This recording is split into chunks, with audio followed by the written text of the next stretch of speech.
Assalamualaikum warahmatullahi wabarakatuh. Salam sejahtera. Om Swastiastu. Salam Horas. Selamat datang mahasiswa-mahasiswi Institut Bisnis dan Informatika Kesatuan. Berjumpa lagi dengan saya, Dewi Sri Merdekawati. Pertemuan ke-14 ini yaitu surat menyurat dinas. Yuk kita pelajari.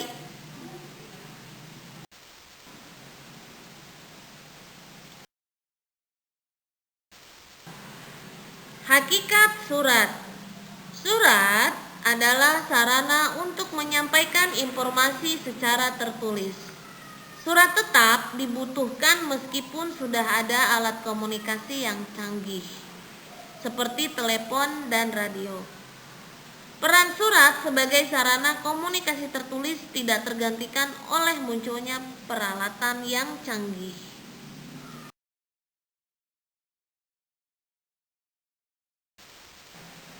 Surat dinas. Surat dinas adalah alat untuk menyampaikan atau meminta informasi tertulis kepada pihak lain berkaitan dengan urusan kedinasan.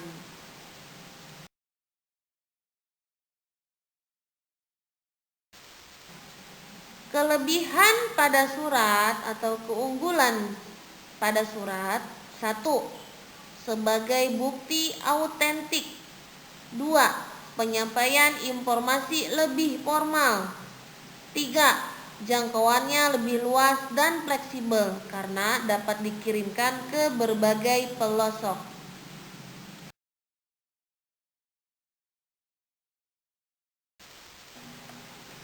Fungsi surat: 1. Sebagai tanda bukti tertulis. 2. Sebagai alat pengikat. 3. Sebagai alat untuk mewakili perseorangan atau organisasi. 4. Sebagai pedoman dasar untuk bertindak. 5. Sebagai keterangan yang dapat memberi rasa aman dalam melakukan aktivitas. 6. Sebagai bukti historis.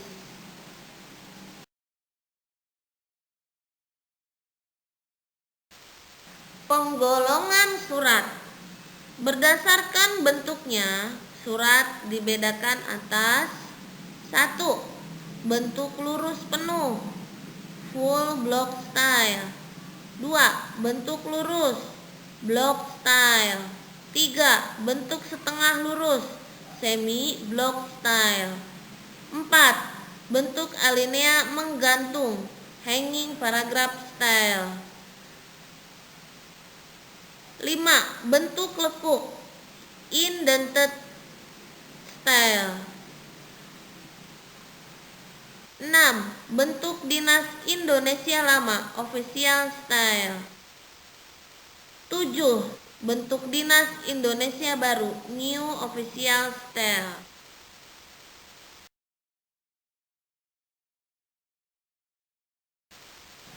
Ini bentuk yang pertama, bentuk lurus penuh. Posisinya berada di sebelah kiri semuanya. Tanggal, nomor, lampiran, hal, alamat yang dituju, yang terhormat, salam pembuka, paragraf pembuka, paragraf isi, paragraf penutup, salam penutup, tanda tangan, nama, jabatan, tembusan, inisial. Itu posisi berada di sebelah kiri.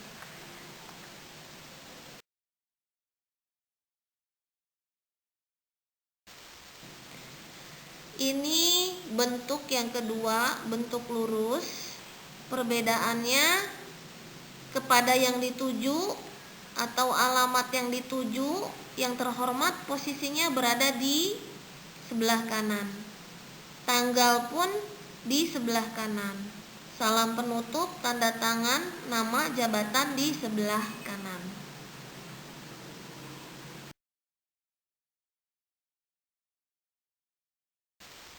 Ini yang ketiga, bentuk setengah lurus.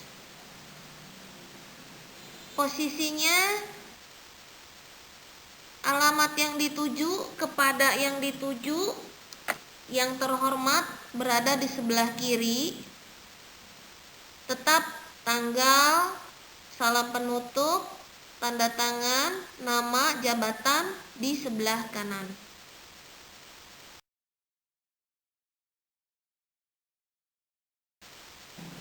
Yang keempat, bentuk paragraf menggantung. Ini sama seperti bentuk setengah lurus. Perbedaannya pada paragraf pembuka, paragraf isi, paragraf penutup. Yang mana ini tidak menjorok. Langsung saja di awal, tidak perlu memakai tabs. Ya, itu bentuk paragraf menggantung. Bisa ada perbedaannya ya, posisinya.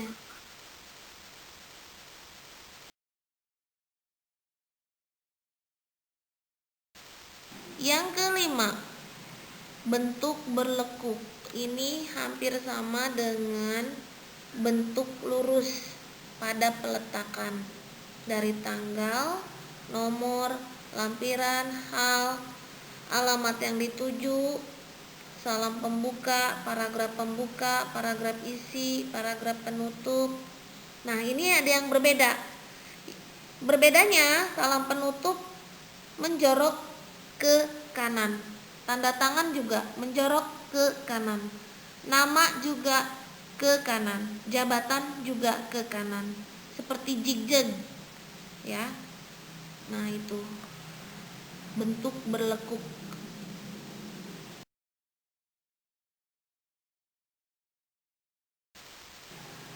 Berdasarkan isinya, surat dibedakan atas 3. 1. Surat pribadi. Surat pribadi non formal, misal surat antar teman, surat untuk orang tua. Surat pribadi formal, misal surat lamaran pekerjaan, surat kuasa, surat perjanjian kontrak. Yang kedua, surat dinas, surat keterangan, surat jalan, surat kelakuan baik, surat izin, dan lainnya. Yang ketiga, surat niaga, surat penawaran, surat pemesanan barang, surat pengiriman, surat penagihan, dan lainnya.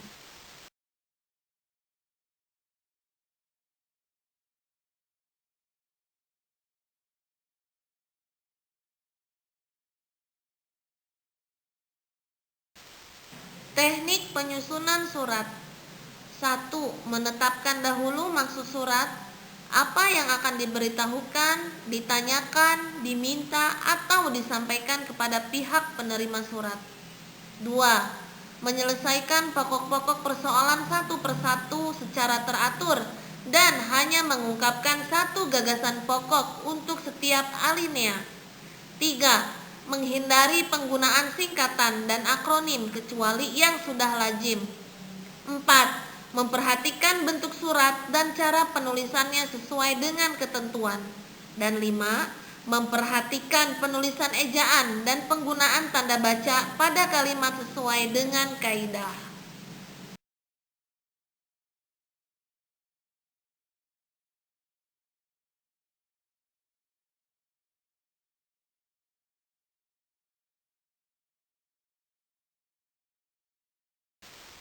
Syarat surat yang baik. 1. Ditulis dalam bentuk dan isi yang menarik. 2. Disusun secara sistematis sesuai dengan aturan yang berlaku dalam penyusunan surat. 3. Disusun secara sederhana dan tidak terlalu panjang karena surat yang panjang dan bertele-tele dapat menjemukan pembacanya. 4. Disusun secara jelas, lugas, dan komunikatif agar dapat dipahami secara tepat sesuai dengan maksud yang dikehendaki oleh penulis. 5. Mencerminkan sikap yang adab dan sopan.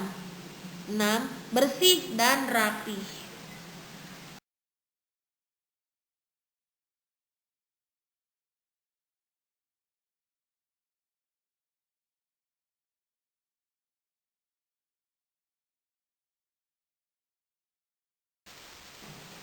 Kriteria surat yang efektif dan efisien. 1. Jelas. Artinya, tidak terdapat kata-kata yang terselubung atau meragukan. 2. Tepat. Artinya, yang dikemukakan adalah fakta yang benar dan disampaikan secara objektif. 3. Singkat dan lugas. Artinya, tidak berbelit-belit sehingga mengaburkan permasalahan. 4. Artinya, informasi disampaikan secara lengkap. 5. Sopan, artinya memilih kata-kata yang baik dan tidak menyinggung pihak lain. Dan 6. Estetis, menggunakan bentuk kertas, tulisan, dan tata letak yang diserasikan dengan surat.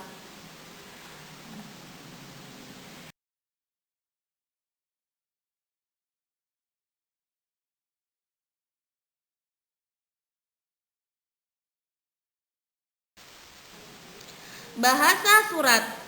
1. Efektif, yaitu jelas, lugas, dan komunikatif, dapat mengungkapkan pesan secara tepat sesuai dengan maksud yang ingin dikemukakan oleh penulis. 2.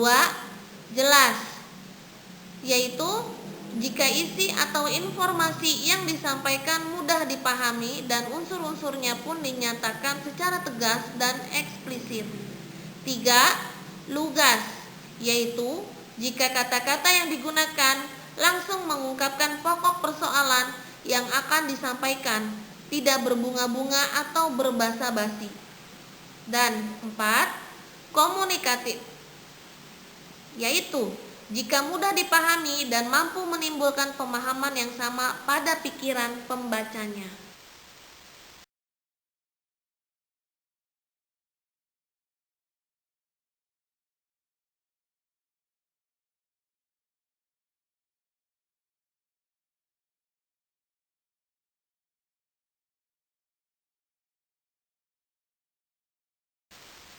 Bagian-bagian surat. 1. Kepala surat atau kop surat. Yang pasti di sini kalau surat dinas ada logonya kalau di suatu instansi atau di perusahaan. 2. Tanggal surat. 3. Nomor surat. 4. Lampiran. 5. Hal atau pokok surat. 6. Alamat yang dituju. 7. Salam pembuka. 8. Paragraf pembuka. 9. Paragraf isi. 10. Paragraf penutup. 11. Salam penutup. 12. Tanda tangan. 13. Nama jelas. 14. Nama jabatan. 15. Tembusan. 16. Inisial.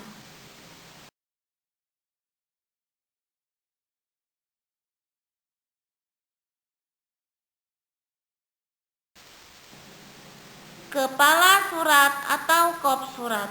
Fungsinya: A. Memberikan informasi kepada penerima surat mengenai nama, alamat, nomor telepon, faksimile, dan keterangan lain yang berkaitan dengan instansi pengirim surat. B.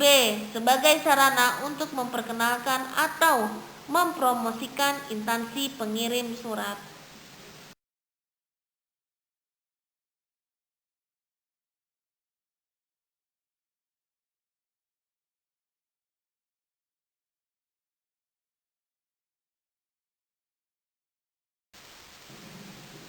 Ini contoh kepala surat. Ada logo. Ya, ini ada nama instansi, ya, ada alamat dan nomor telepon.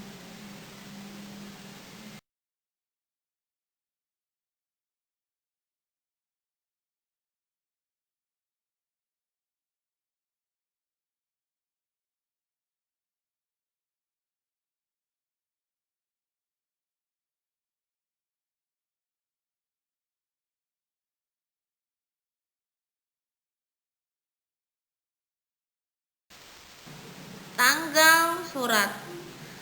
Tanggal surat perlu dicantumkan pada setiap surat dinas.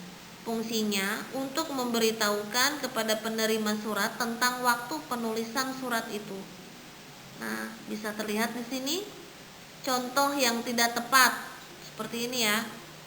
Nah, yang contoh yang tepat ya.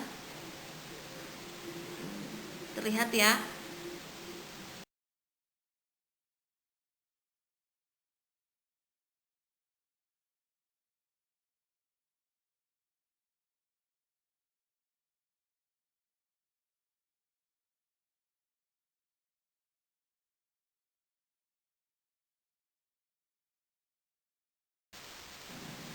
Lampiran digunakan untuk memberitahukan kepada penerima surat bahwa ada sesuatu yang disertakan bersama surat.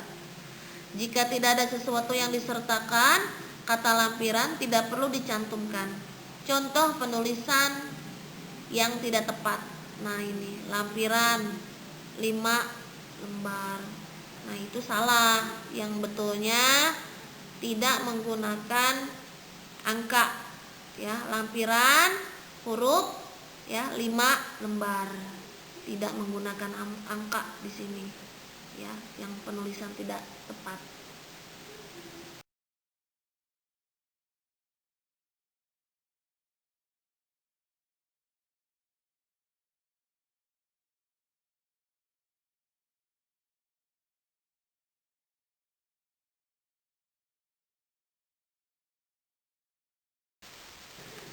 Hal surat atau pokok surat. Fungsinya 1. Memberitahukan kepada penerima surat tentang pokok masalah yang ditulis di dalam surat. 2. Agar efektif, hal surat sebaiknya tidak ditulis terlalu panjang tetapi jelas dan dapat mencakup seluruh isi surat. Contoh penulisan yang tidak tepat ya ini. Hal undangan untuk menghadiri Rakernas tanggal 5 Juli 2008. Itu terlalu panjang. Ya, itu harusnya diisi. Kalau yang di hal surat, contoh penulisan yang tepat cukup saja hal undangan.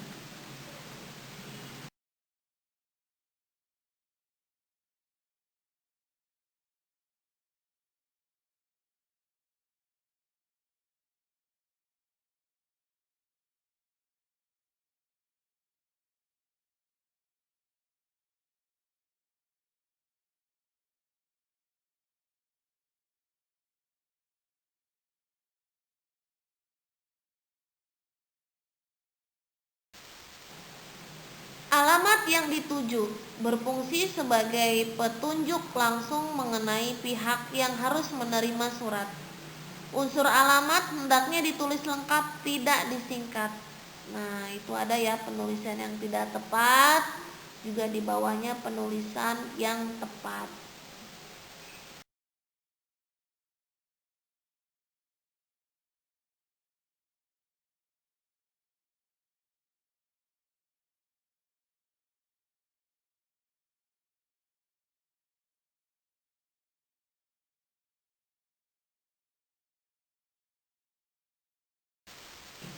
Salam pembuka. Nah, di sini sebagai tanda hormat penulis surat kepada penerima surat. Penanda surat yang sopan dan beradab. Dapat diibaratkan sebagai ketukan pintu atau ucapan salam ketika seseorang akan bertamu ke rumah orang lain. Pencantuman salam pembuka itu dianjurkan pada sebelah kiri sejajar dengan margin kiri. Misalnya, dengan hormat, Bapak yang terhormat, salam sejahtera, Assalamualaikum warahmatullahi wabarakatuh.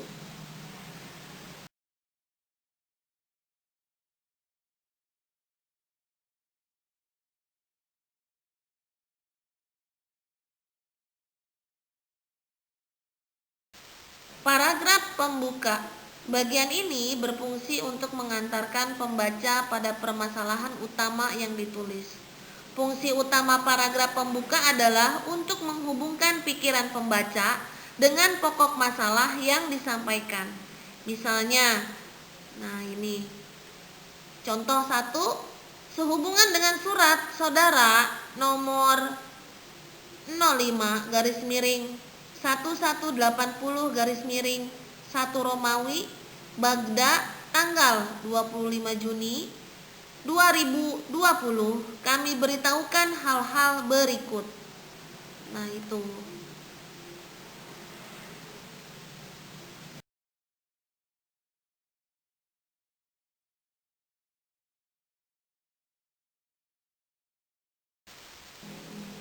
Ini contoh selanjutnya, kita contohkan nomor 5. Sesuai dengan pembicaraan kita minggu yang lalu, bersama ini kami sampaikan kepada saudara daftar buku terbitan kami tahun 2020. Nah, ini contoh pada paragraf pembuka.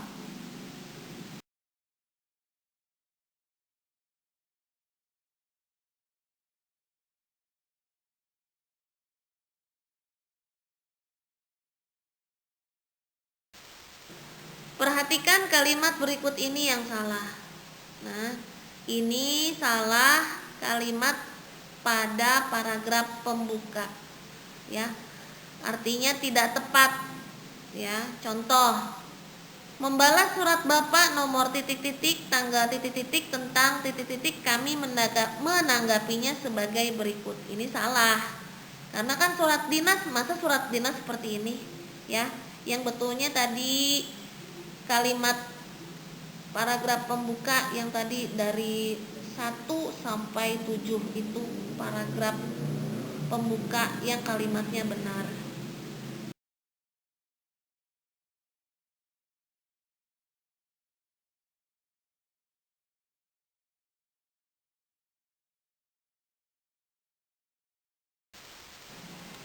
Paragraf isi merupakan bagian inti dari sebuah surat, berisi pokok persoalan yang ingin disampaikan.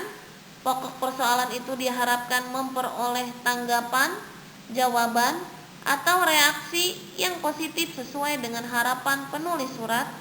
Paragraf isi hendaknya hanya mengungkapkan satu masalah, dan jika ada 2 masalah atau lebih, masing-masing hendaknya diungkapkan dalam paragraf yang berbeda.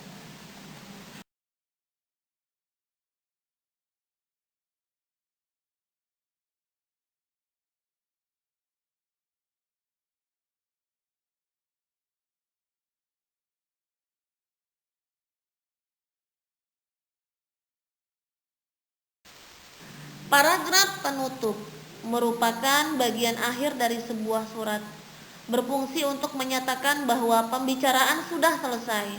Biasanya mengungkapkan harapan dan ucapan terima kasih. Ya, misalnya, atas permintaan saudara, kami ucapkan terima kasih.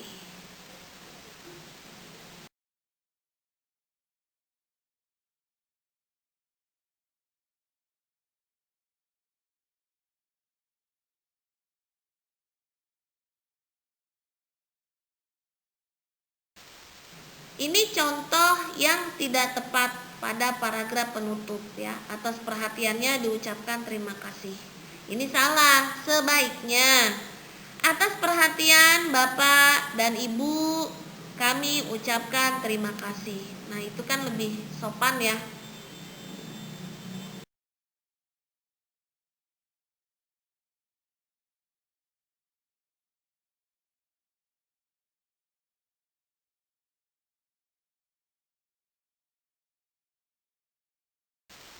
Salam penutup dicantumkan di pojok kanan bawah, tepatnya di antara paragraf penutup dan tanda tangan pengirim surat. Salam ini dapat diibaratkan sebagai ucapan permisi atau pamitan setelah seseorang bertemu atau berkomunikasi dengan baik. Fungsinya antara lain menunjukkan rasa hormat dan keakraban pengirim dan penerima surat. Misalnya, salam kami, hormat kami, salam takjim, wassalam.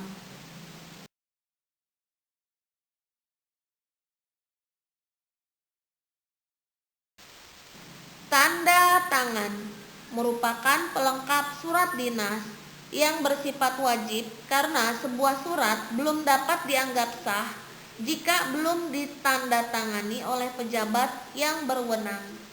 Untuk surat-surat dinas di Indonesia, tanda tangan penulis surat lazimnya juga dilengkapi dengan cap atau stempel instansinya sebagai penanda keresmian.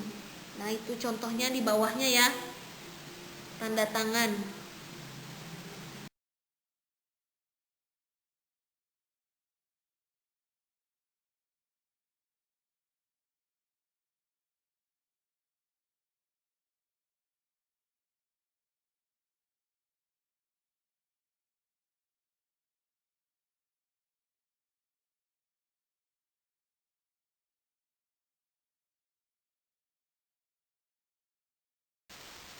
Nama, jabatan, dan NIP. Nama penanda tangan surat dinyatakan secara jelas di bawah tanda tangan, tepatnya sejajar di bawah salam penutup.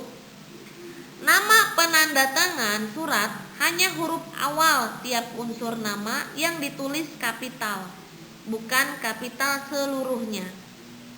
Nama penanda tangan surat juga tidak perlu diapit tanda kurung ataupun digaris bawahi. Nomor induk pegawai NIP dapat pula disertakan di bawah nama penanda tangan surat. Nah, itu contohnya di bawahnya ya. Nah,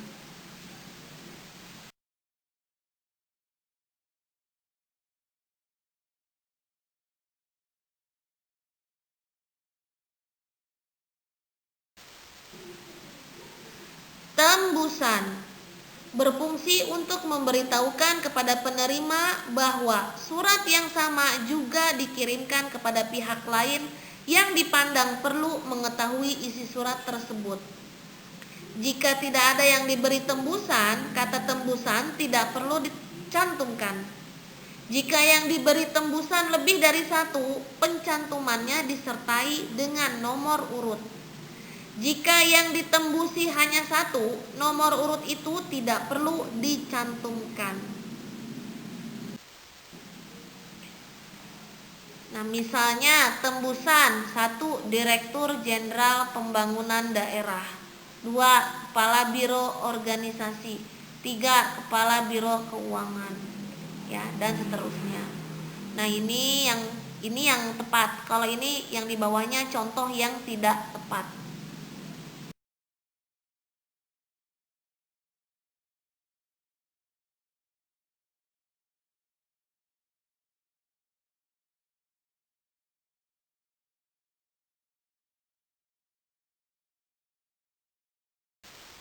Inisial.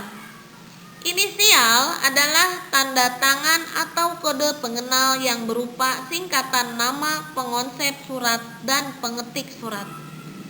Inisial ini bermanfaat untuk mengetahui nama pengonsep dan pengetik surat, sehingga jika terjadi kekeliruan dalam surat itu, pimpinan dengan mudah dapat mengecek dan mengembalikannya kepada yang bersangkutan untuk diperbaiki.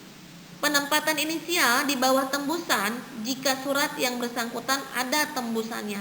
Misalnya AM garis miring RA. Ya, mudahnya misal saya Dewi Sri Merdekawati, ketik saja DSM, ya, singkat.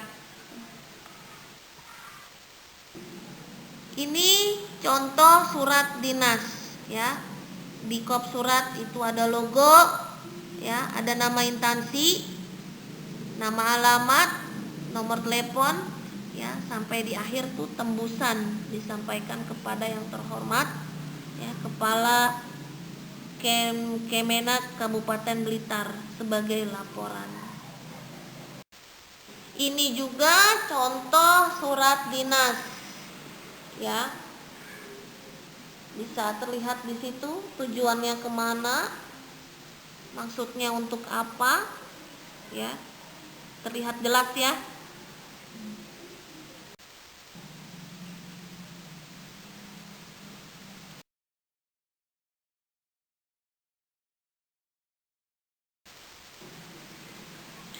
Baiklah, mahasiswa, mahasiswi Institut Bisnis dan Informatika Kesatuan Bogor, pertemuan ke-14 kita yaitu surat menyurat dinas.